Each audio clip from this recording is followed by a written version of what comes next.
Hello friends, मैं सुन रहा है आप सभी लोगों को इस चैनल पे स्वागत करता हूं। तो आज मैं आप सभी लोगों के बीच लेकर आया हूं कि एसएससी सीजीएल 2026 की तैयारी कैसे करें, एसएससी सीजीएल 2026 का रणनीति कैसे बनाएं, सीजीएल 2026 में सिलेक्शन कैसे लें, क्या सिलेबस है, क्या पैटर्न है, कौन से टीचर को फॉलो करें, कौन सा बुक फॉलो करें, कौन सा रिसोर्सेज हमारे लिए बेस्ट होगा, कैसे मॉक लगाएं जो हमारे लिए फ़ायदेजनक होगा।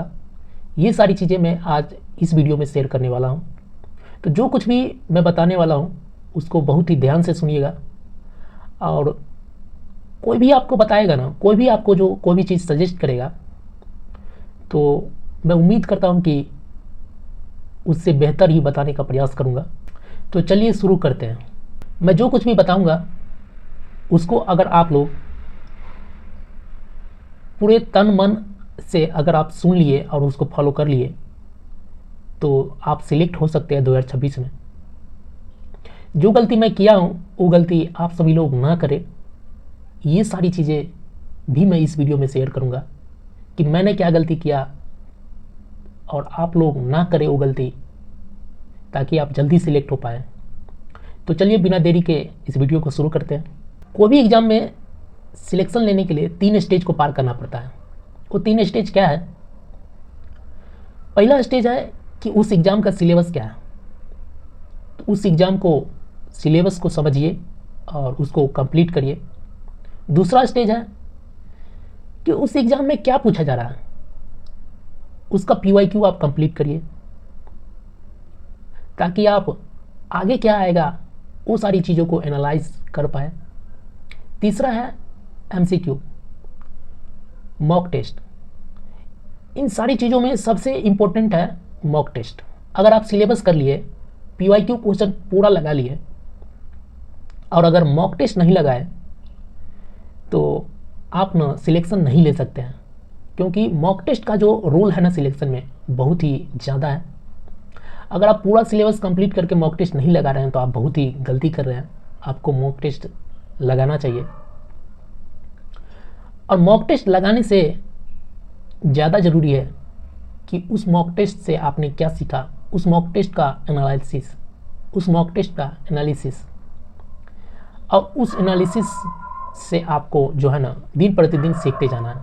ये 3 स्टेजेज है किसी भी एग्ज़ाम में सिलेक्ट होने का। सबसे पहले एग्ज़ाम पैटर्न की बात कर लेते हैं। एग्ज़ाम पैटर्न की बात करें तो 2 स्टेजेज है एग्ज़ाम में, Tier 1 और Tier 2। 2 स्टेज के बेसिस पे एग्ज़ाम में सिलेक्शन दिया जाता है एसएससी सीजीएल में। Tier 1 की बात करें तो Tier 1 में मैथ, रीजनिंग और इंग्लिश और जनरल अवेयरनेस पूछा जाता है। प्रत्येक सब्जेक्ट से 25-25 क्वेश्चन पूछा जाता है और प्रत्येक क्वेश्चन 2 मार्क्स का होता है, यानी कि 200 मार्क्स का जो है ना पेपर होता है। 100 क्वेश्चन होता है 200 मार्क्स का, और इसके लिए 1 घंटा अलॉट होता है। आपको 1 घंटा में 100 क्वेश्चन करना होता है, जो कि थोड़ा टफ होता है। जनरल अवेयरनेस का 25 क्वेश्चन होता है और जनरल इंग्लिश का 45 क्वेश्चन होता है। टोटल 70 क्वेश्चन होता है। एक क्वेश्चन 3 मार्क्स का होता है, जो कि टोटल 210 मार्क्स का सेक्शन 2 होता है। सेक्शन 3 में कंप्यूटर पूछा जाता है। कंप्यूटर से आपको 20 क्वेश्चन पूछा जाता है, जो कि 60 मार्क्स का होता है, और इसके लिए आपको 15 मिनट अलॉट होता है। कंप्यूटर क्वालिफाइंग होता है। क्वालिफाइंग होने की वजह से ज़्यादा लोग इस पे ध्यान नहीं देते हैं, और जब उसका प्री होता है तो मेंस में जब लगते हैं तब वो फोकस करते हैं कंप्यूटर पे। तो ये बहुत बड़ी गलती होता है स्टूडेंट की। तो ऐसा आप लोग नहीं करिएगा। जब आप एग्ज़ाम स्टार्ट करिएगा तैयारी करना, तभी से ही आपको कुछ ना कुछ पढ़ते जाना है कंप्यूटर के लिए, ताकि आप फेल ना हो पाए। कंप्यूटर क्वालिफाइंग होता है। इसमें जो है ना जनरल कैटेगरी के लिए, नॉर्मल पोस्ट के लिए 15 मार्क्स लाना होता है, और CPT पोस्ट के लिए 24 मार्क्स जनरल कैटेगरी के लिए लाना होता है। मेंस टोटल 390 मार्क्स का होता है। और हर साल की पैटर्न को देखा जाए तो अगर आप मेंस में 310 मार्क्स ले आते हैं रॉ, तो आप इजीली सिलेक्ट हो सकते हैं एसएससी सीजीएल में।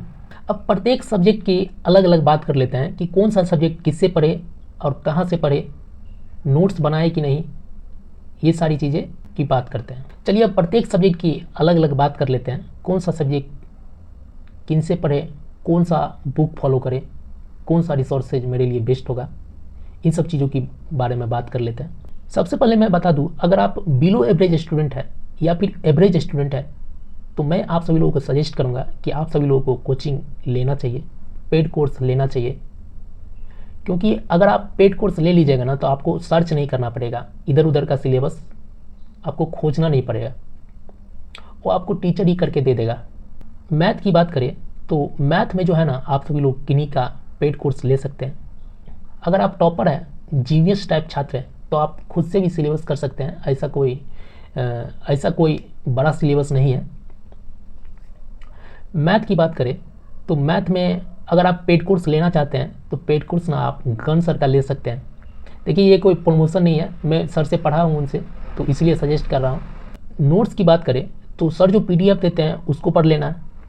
उसके बाद ना अपना एक नोट्स बनाना है, मार्केट के नोट्स पे निर्भर नहीं रहना है, अपना खुद का नोट्स बनाना है, ताकि जब एग्ज़ाम टाइम आए तो आप सभी लोग अच्छा से रिवीजन कर सके, फास्टली रिवीजन कर सके।